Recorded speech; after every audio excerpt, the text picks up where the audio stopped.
Welcome to Jumpstart Your Joy. This season is all about intentional comfort, and we'll be taking a look at the crossroads of the inspiration, intention, and action that you can take to bring more comfort and joy to your everyday.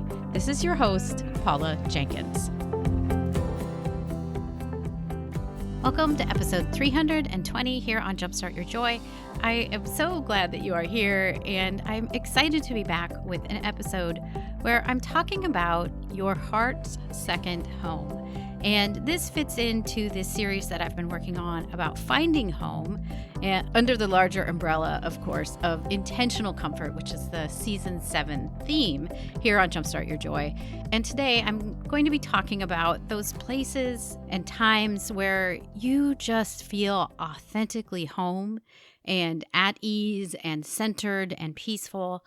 And I feel like this topic is so relevant right now. I don't know if you're feeling the same thing, but I've gotten a lot of emails and comments recently, both personally and in my business, where it seems like people are in this space of feeling a little bit more than a little bit off center and like they're not quite sure where to land right now. I know a coach that I follow sent out an email that said she was feeling like a lot of people are coming out of this time of uncertainty. And we know we want to make changes based on the things that we've experienced in the last 2 years, but we're not really sure what it is or how to do it or what the real change looks like. And I think a lot of people are feeling that. And so I'm hopeful that talking about what your heart's second home is might help with giving you a place to land or thinking about a place where you can slow down and find some intentional and mindful comfort and allow yourself just to be for a little bit if the last few weeks felt like a lot, because I think a lot of us are there. So before we get to that part of this episode, I want to say thank you for tuning in. I'm so glad that you're here. Podcasting really is one of my heart's second homes. And I feel like I've found my space with this community and this medium in a way that I never expected. So thank you so much for tuning in and letting me do this work. If you're new or you want to find out more about me and about this show, it dates back to 2015, and there are 319 past episodes to find over on jumpstartyourjoy.com, or search for Jumpstart Your Joy on Apple Podcasts, on Stitcher, everywhere but Spotify, because I removed it. You can find and follow the show, and then you'll get it downloaded automatically to your device every time there's a new episode out. You can also buy my book, or you can sign up for the newsletter on the website as well. In starting this series about finding home or finding our way home, I started thinking about this idea that I've had for a long time about my heart's second home. And it's something that I feel fits here because I know that there's many physical places and many ways to find our way home. But I think also getting to know our internal compass and our internal landscape and recognizing the places that make us feel more at peace and more content and more comfortable is really important, especially, from the mental health perspective, when we get into these times that are the messy middle, which of course is the pandemic and everything that's come through in the last probably 4 or 5 years. It's felt a little bit less grounded. And so there's ways when we get into these times and places that we can feel more grounded. And this idea of heart second home is one of them for me. So the idea of this hit me several years ago, and probably around, I think it was 2004, when I was attending a retreat, and at the same time, I was also going through a divorce. Now, a divorce, as you probably can guess, is a very turbulent time, and I know, at least for myself, it was hard to get my head around this idea that I had made a promise to myself, to my family, to God, to another person that I was going to be with them forever. And even though there were many good reasons to leave the relationship, I now stand by that. It was a good decision for me at the time. There's a lot to work through when faced with one of those kinds of big things in your life. And so I was at this retreat and feeling very uncentered and very adrift. And so this is at a Franciscan retreat center, San Damiano in Danville, California. During this reconciliation service in the chapel, they asked, would anyone like to come up for a blessing? And I figure at this point in my life, I'm more spiritual than I am specifically religious. And if you want my background, I'm Lutheran, so I'm not even Catholic. But I was like, I'll take it. Any blessing I could get right now, I will take it. So I walked up to the front of the chapel, and if you didn't have to have like a hands-on blessing, but if you wanted one, I think you put your hands, crossed over your chest and put your head down, and then they would give you, a hands-on blessing. And the thing that the priest, I now know him, and his name is Father Evan, but the thing that he said to me in that moment was, "Welcome home." And it was profound in the moment. It was one of those times when the words were so well placed, because I could say without a doubt, I felt anywhere but at home in that moment. Like even in my own body, in my own place in this world, how do I identify myself as someone coming out of this important relationship? And so this idea of coming home to myself became very important. And a little more context around this story as well. My parents had lived, and I had gone to high school, basically grew up near the town that this retreat center is in. So in many ways, it was not just this welcome home to myself, but it was also saying home can also be a place and a landscape, whether it is actually your family's home or even if your family still lives there, you can find different ways of finding home. And so this welcome home from Father Evan very much felt life-changing to me. That idea of welcoming and spirit became the name of my very first blog, which I'm going to relaunch it just as a standalone static site. But that idea of welcoming spirit into your life and finding a way to come back to your home has been kind of at the heart of everything that I've done in so many ways. So I'd love to now walk through some of the other ways that I feel like I've connected with my heart's second home that aren't specific to this Franciscan retreat center, and that might give you some inspiration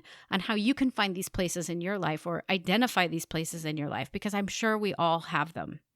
So for me, when I'm thinking about places that are my heart's second home, and maybe second home isn't quite the right answer because I have more than one, but these are places that are in addition to wherever it is that I live. And of course, home is where the heart is.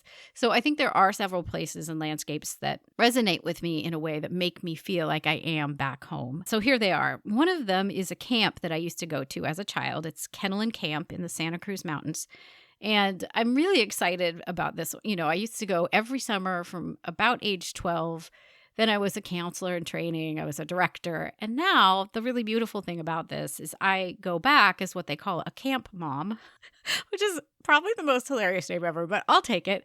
And I've created a mindfulness program for them and built them 2 labyrinths, which is like so cool to still have this relationship with this place and these people and get to really do some of the things I love most there in a place that really is my heart's second home. The next one is a little bit even more specific of a place, but it's a landing on a set of stairs at UC Santa Barbara, which is where I went to college.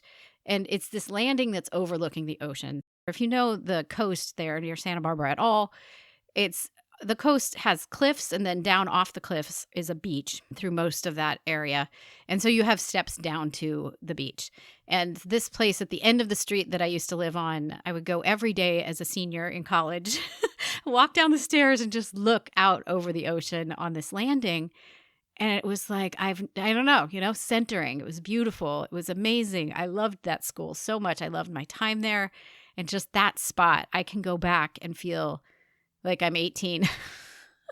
I can go back and really recenter on the memories of the place, but also feel a connection to myself. Of course, one of these heart second homes I've already just mentioned is San Damiano Retreat, which is where Father Evan gave me the blessing. But it also overlooks this beautiful mountain, Mount Diablo, which is in the East Bay of the San Francisco Bay Area. I love this mountain. I went to a high school that's named after this mountain.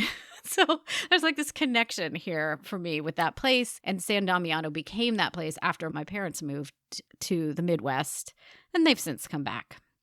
And then another that I can recognize and that I think I've talked about before here is the Sea Ranch, which is up the coast north near Mendocino in California as well. And it's someplace that my family has gone for years. The first time might have been when I was 11 or 12. And then we just keep going back, and we have a really interesting relationship with that place. My current husband and I got married up there.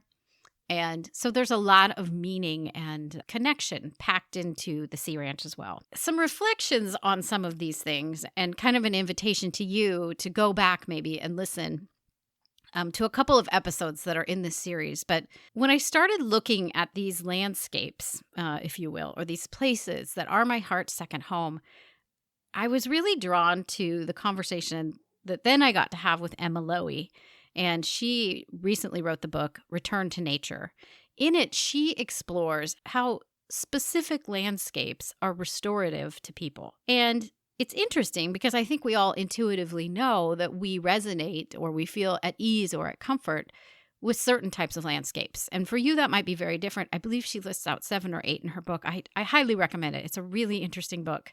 And she looks at the scientific connections of why and how certain landscapes are more restorative to some people. When I look back at these heart second homes that I've listed out, all of them have one of 2 landscapes, and some of them have 2.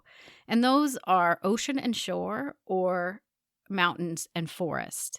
And what's especially interesting is if you know the California landscape, many places when you're towards the coast, they actually have a view, depending on which way you're turned, of the coast and on the other side, the mountains. So the Sea Ranch is that way. The landscape at UC Santa Barbara is that way. And even Kennolyn, which was the camp that I went to, has this view where you're in the mountains, but if you look out west, more or less, you'll see the ocean below. And the only one of these that's an inland landscape is San Damiano. It is in a forest looking at a mountain. So those are my 2 places.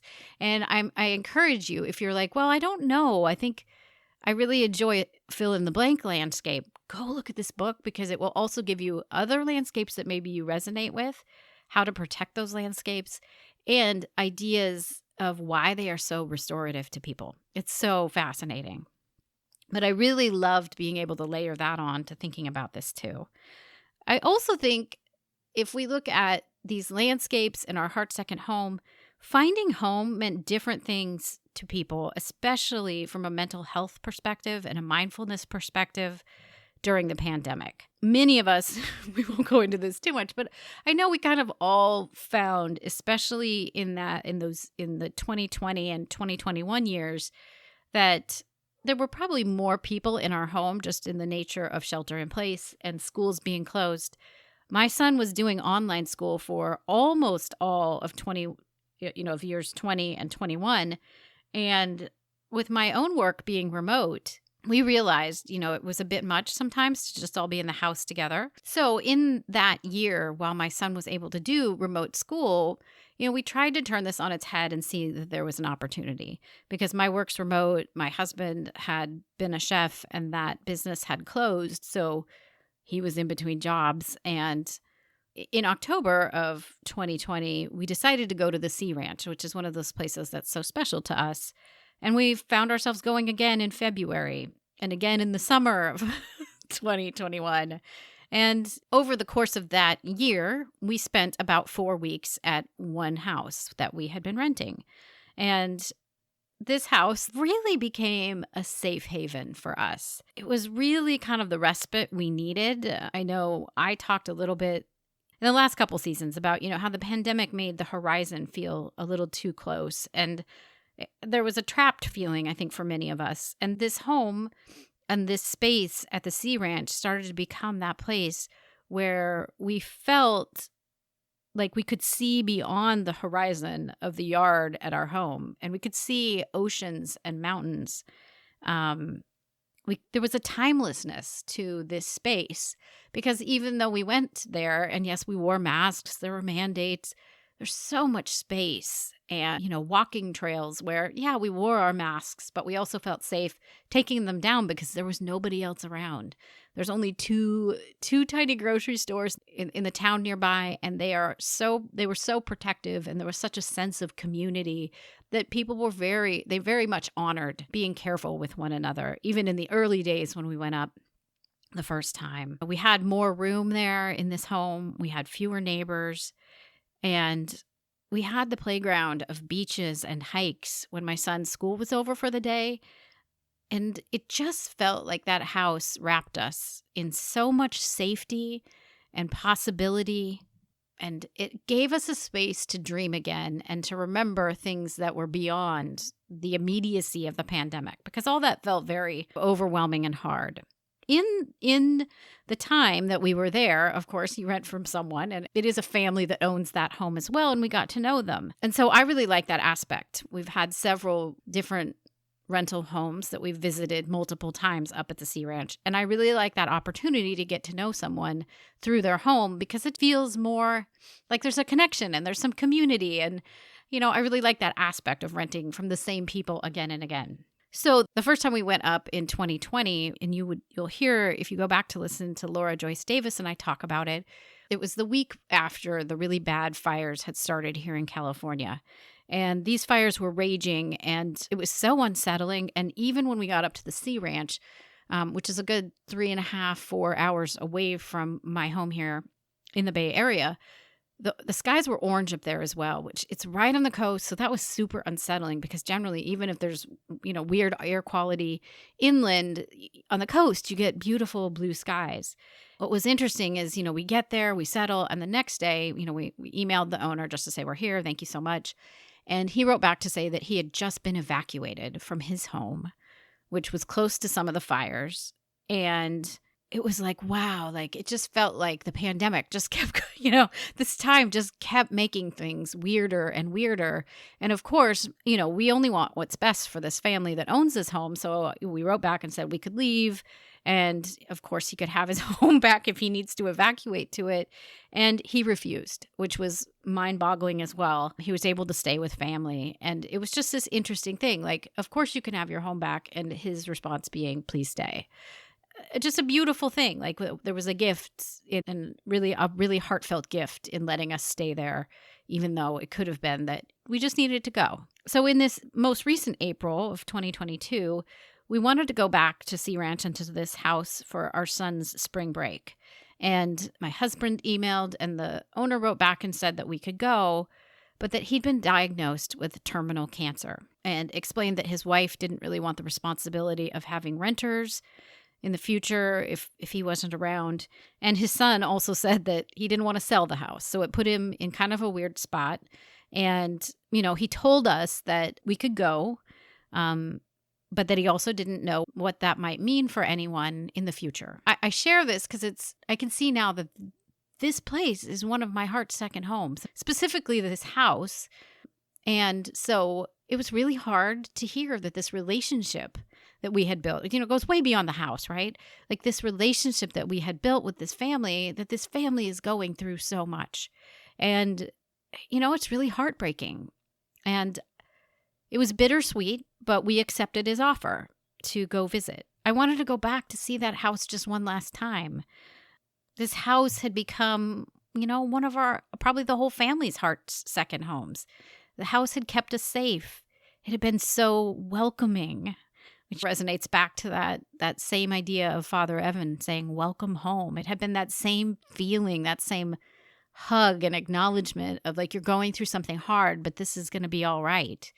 It had been an island of safety when very few things during the pandemic felt safe. And so closure for me was important. I wanted to say thank you, I love you, and goodbye to this house. And not just the house, but the relationship with this family that we'd rented from and everything that it all meant to us. It was important to me to find a way to close that. So on the last day up at Sea Ranch, my husband and I were sitting on the deck in the back, and we saw an older man walking over towards us from in between the two houses. He had a bleach-stained jacket and a bunch of jugs on a pole. And immediately, I thought that this might be the spa service person because this house has a hot tub. And then he introduced himself. He was the neighbor, and he lived there full time. He was about to empty some of the rain out of a catch bucket that he had and was going to water his garden. So that's why he had all these buckets. But he stopped by to say hi, and he asked how we knew the family that owned the house, but because he knew that they were not renting the house right now. And so we explained we'd met through renting and asked if we could come up. And he said, you must be special. Don't forget that. You meant something to this family for them to let you be here right now. And after this man left, I said to my husband, that wasn't just a neighbor. That was a wink from the universe. And it struck me that this was way beyond a story about somebody renting somebody's house. This was almost an acknowledgement of a heart's second home from an external place. This felt like there was a force much bigger than myself, acknowledging that there was a bigger connection to the house, to the place, and that there was some connection to this family that we'd been renting from for so long, and that there was some of that reciprocated in this older man's comment. And it was very special to have had that acknowledgement from somewhere else that, like, not only is this relationship in this home special to us and our family, and we hold it in the highest regard, but that somehow we were getting the feedback that maybe some of that was the same for the family that was renting to us. It was really a beautiful moment. So let's transition to, like, what does this mean? How do you do this?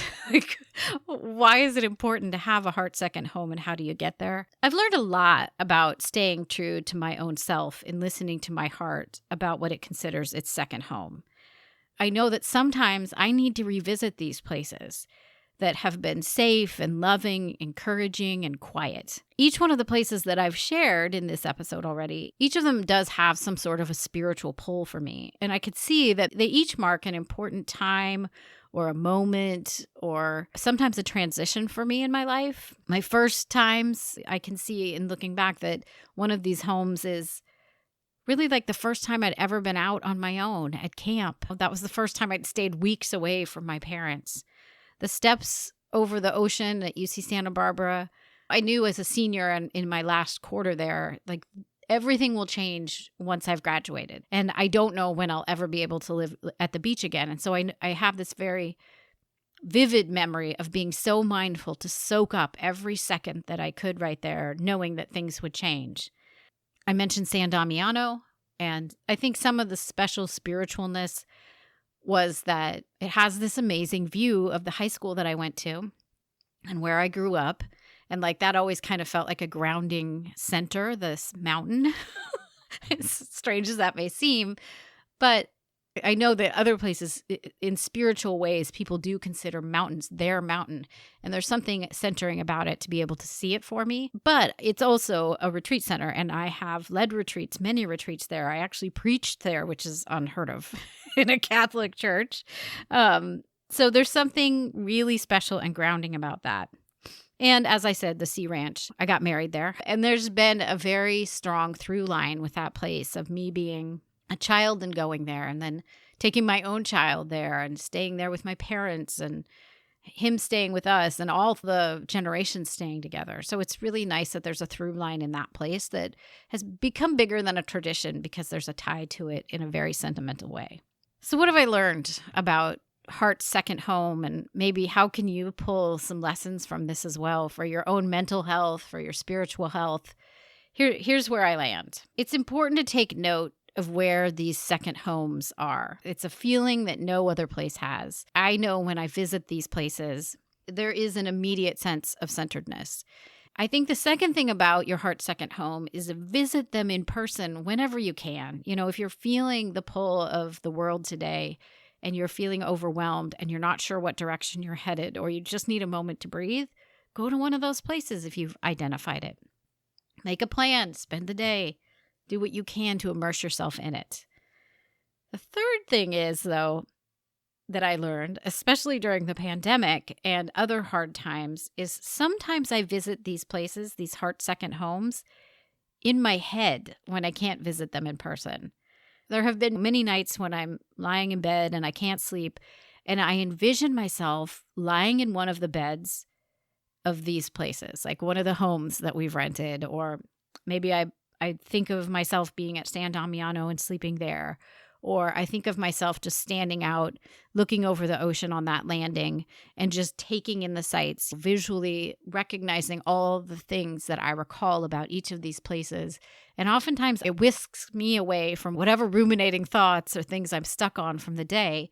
It whisks me away to a different time and place. And it's meditative, right? It's not just escapism. It's not disassociation. It's a very mindful decision to visit somewhere else that feels better or more relaxing or more content than whatever the moment is. And I think that's important, that you can go in person, but You could also go in your head and your heart and revisit if you want to. Number 4, now that I've figured out that I'm an introvert, it makes sense in looking back upon each of these places that they're quiet places of respite. It's funny because I had this even mirrored back to me from my son in a Mother's Day note. And he said something about how his mom takes him to places that are pretty and happy, to shorten it a little bit. But I know that each of these places are quiet and pretty and bring me happiness. And so it's neat to see that he's reflected that back at me, that he knows that's what I do and that he appreciates it. Regardless if you're an introvert or an extrovert, find the places that feel like they let you be yourself. I'm not going someplace that's big and crowded. That doesn't necessarily feel like home. Each of these places are a little bit more quiet. Number 5, there's a spiritual tie for me specifically to each of the places that I've designated as my heart's second home. Sometimes in a real way that marks a specific event, like a wedding or a specific moment at a retreat center. But sometimes it's just something that I know in my heart. But most of them do have a resonance that's beyond just a general feeling.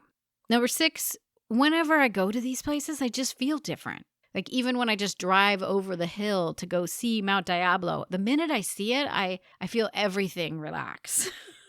So I think that's something interesting to note is if you're questioning if a place is a heart second home, that might be a really good indicator for you. And then last, number 7, is that there's a cycle for each of these places. Like each one has one. And I say that especially like around the houses at the Sea Ranch. Like we really love renting from people. And it is my heartfelt hope and prayer that the owner that we've created this relationship with, that he outlives his diagnosis completely. A moment of silence for that, because that's what I would want for he and his family more than anything, is that he can go back to his very special home and that it can continue to be a place that sustains him. And if that doesn't happen, I also know that we'll find another family that will want to rent to us and that we will embark on a new relationship and a new sense of community with another family. And we'll find another place that we honor and that we love as much as we've loved these other houses, whatever the thing brings. But just knowing that there is a cycle to each of them, I think gives me a sense of, yep, this is where we are in the cycle. Like it doesn't make me panic. It just makes me realize this is the ebb and flow of these places that I love. Just like life has ebb and flows, so do these places. I also see this cycle play through at camp where, like I said, I'd been a camper, a counselor, a director, and now I'm a camp mom. But it's really interesting to see that your role changes from being a participant maybe to a leader to now someone that gets to help with some of the creative direction of creating a labyrinth for a camp. Like I would never have guessed as an 11-year-old that eventually I would create something else for this camp. But staying with it and staying true to it and treating the people there with love and appreciation and respect and knowing that we all treasure a place, I think it helps you become a fuller version of yourself in that space, and other people then want you to keep coming back as well. And I see this, there's also a cycle for me, and I'm so grateful for all of this, but at San Damiano, I'd been on retreats, I led retreats. I now go back and I have stayed there. I actually wrote most of my book at San Damiano, and now they call me about labyrinth work. So I see there is this whole, like your role with these places may change, and just be open to that a little bit. Like, it's almost like a dance that you get to keep doing with these places, like the push and the pull and the draw, like brings you back and brings out the most creative aspects of yourself in a way as well, which is so very interesting. And I will say, as we close this out, that these places also rang in my head when I was speaking to Laura Joyce Davis in the most recent episode, when she told me about how she was looking for home in starting her own podcast, Shelter in Place. You know, she made the decision to start it right as everything closed down and Shelter in Place was put in place here in California in 2020. We talked a little bit, and go back and listen because it resonated with me really deeply about how the pandemic made it so hard to feel at ease wherever we were living. Part of her trek, her Odyssey, which I think was the second season she did, was looking for a place that felt more like home, because climate change and unrest makes it hard to feel settled anywhere. And she had felt like maybe her home, which happens to be in Oakland, only probably a half hour from where I live, is that where they wanted to be forever, especially that time when the fires started up and it was so overwhelming. And so they went to the East Coast. You can hear her story, and came back and realized that, really home is where the heart is. And she loves the community she has there. So I would say if you're looking for this and you're trying to find a way to feel a little bit more centered, notice where your heart is calling you back to. These places are so special. The people at them are special. There's probably a resonance between you and the other people that love that place too. You'll find connections and have conversations, and you may even have someone come by and tell you that you're special because you are, and because there's a connection with that space. I think that as we come out of, or whatever this is, from the pandemic into a new age, the connections are what is important. There's so much uncertainty right now, and yet there are a lot of solid things that our heart really knows to be true. I encourage you to notice the places that are your heart's second home, that you cling to them, nourish them, and hold the people that are connected to them close to your heart as well. I want to dedicate this episode to our friends that own that very lovely Sea Ranch home. And just to say, I don't know that they even listen, but that you are in our hearts and in our prayers. And thank you. Thank you so much for sharing your home with us and our hearts.